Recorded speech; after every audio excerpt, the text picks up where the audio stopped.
skies over Germany. A wounded young pilot struggles to keep his crippled B-17 in the air. Enemy fighters riddle his plane with machine gun fire. Black darkens the sky. The bomb bay is on fire. The pilot gives the order to bail out.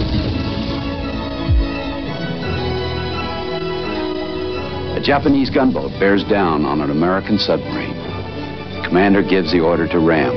Enemy gunfire rakes the sub. The captain is wounded. The only chance to save his sub and his men is to dive.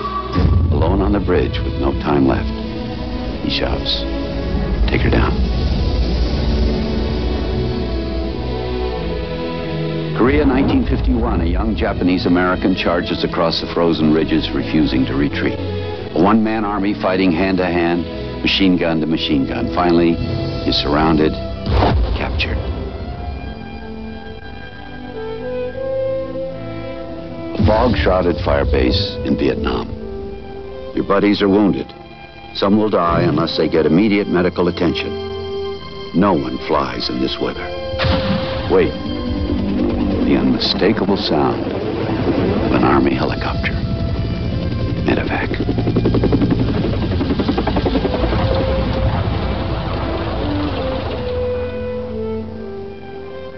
Millions of American men and women have distinguished themselves in the service of their country. Of these, fewer than 3,500 men and only one woman have been presented with our highest military award, the Medal of Honor. In the chaos of battle, in the bloody hell that is war, people discover something within themselves. Some call it courage.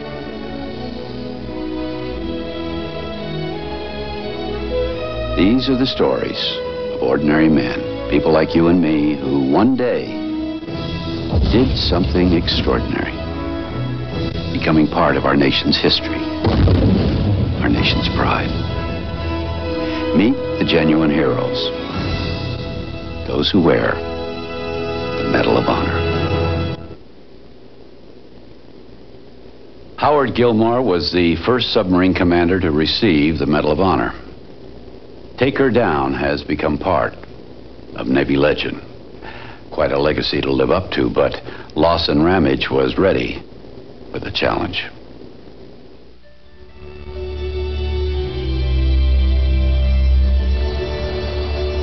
My family had a paper mill in Monroe Bridge, Massachusetts, the town where I was born in 1909. About the time I was 4 years old, my father took me on a trip to Scotland to visit my grandparents.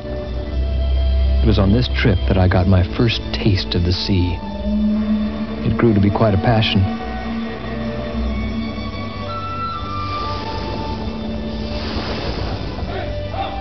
Naturally, I wanted to go into the Navy. I went to Annapolis, graduated in 1931, and went directly to duty on various destroyers. Then interested in submarines, I went to school for that. I was stationed at Pearl Harbor when the Japanese attacked.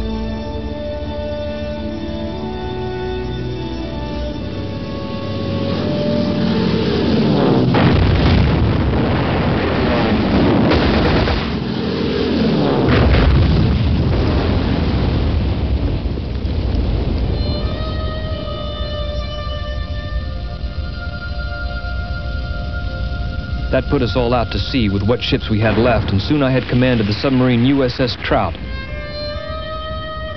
We were pretty successful, getting us an enemy carrier and battleship.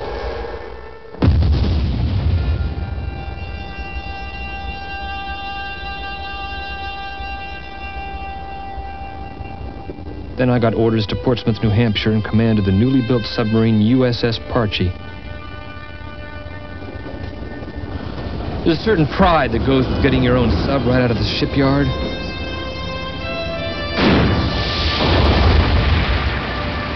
It's hard to explain. It's almost like your first child.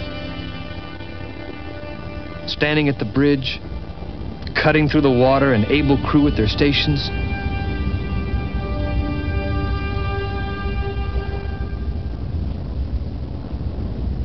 We took her to Pearl Harbor and began patrolling the Pacific near the Luzon Strait. It was boring for a while, no enemy contact at all. My patrol report entries got a little humorous. April 18th. Picked up Sky Lookout, bird, which took station on number 1 periscope. Genus unknown. Sex undetermined. Habits not altogether proper. We surfaced one night about the 3rd day out and got a message from the Steelhead that they had contacted a Japanese convoy. So we immediately went on 4 engines and proceeded on a course to intercept. We stayed on the surface to give us maximum speed and maneuverability.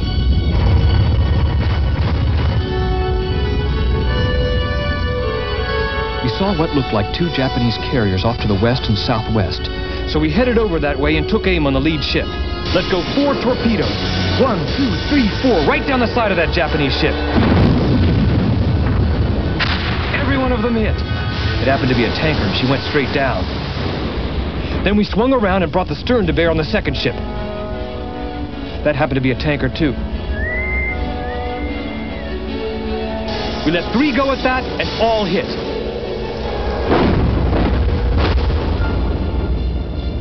There was a transport now, dead ahead of us. They called up from below and said they had 2 torpedoes ready.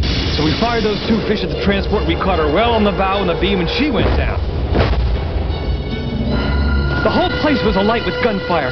Everybody was shooting at everybody and anything. When they started shooting right down our wake, it began to get a little bit hot. Suddenly, we saw this escort trying to ram us. We swung around and passed each other, 50 feet maybe. Close enough so we could shout at each other. Everybody was screaming. Then there was another escort. So I said, fire this one right down the throat. We got 2 into the bow with this fellow and put him down.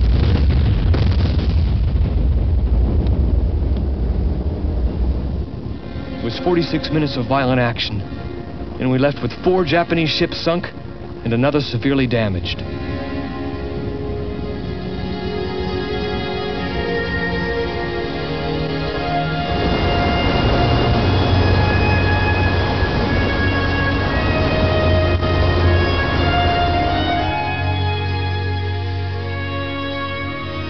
Dad had said when he won the Medal of Honor that he was asked by President Roosevelt, as I recollect, how he won it or what happened on that day. And Dad was a man of few words and basically said, I just got mad.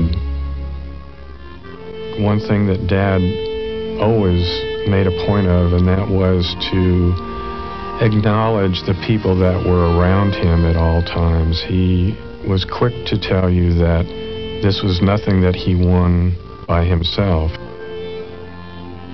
He really was there to accept any honors on their behalf. I'd say the proudest thing that he ever did or that he was ever associated with was probably his family. Probably beamed from ear to ear when he married that beautiful mother of mine. I was too young to realize how Dad really felt when he went to war. However, just recently, we have pulled out some of his old letters that he wrote to my mother when he was at sea. They had quite an opportunity to say their innermost feelings on paper at that time, and they reflected a real companionship and a real love for each other that I think helped them both get through the war. He retired in 1970, so actually he went through 3 wars. Ramage Hall was probably one of the proudest things that the family members can recall in many years, and it was a submarine training facility in Norfolk, Virginia, which is named after Dad. Dad was able to go in his full dress uniform and cut the ribbon. I just know that it's going to be an inspiration for those who walk through the doors. Dad did pass away on Easter Sunday of this year. At the service at Arlington, there were 3 eulogies given to Dad. It was capped by my 10-year-old niece, who got up and delivered one of the most moving 15 minutes about her grandfather that anyone could possibly have heard. The reason it was so appropriate is that one of Dad's finer qualities was that he loved children. He was just a very warm individual who loved all the people around him. There's a lot of people out there that are going to live a lot better life as a result of knowing Red Ramage.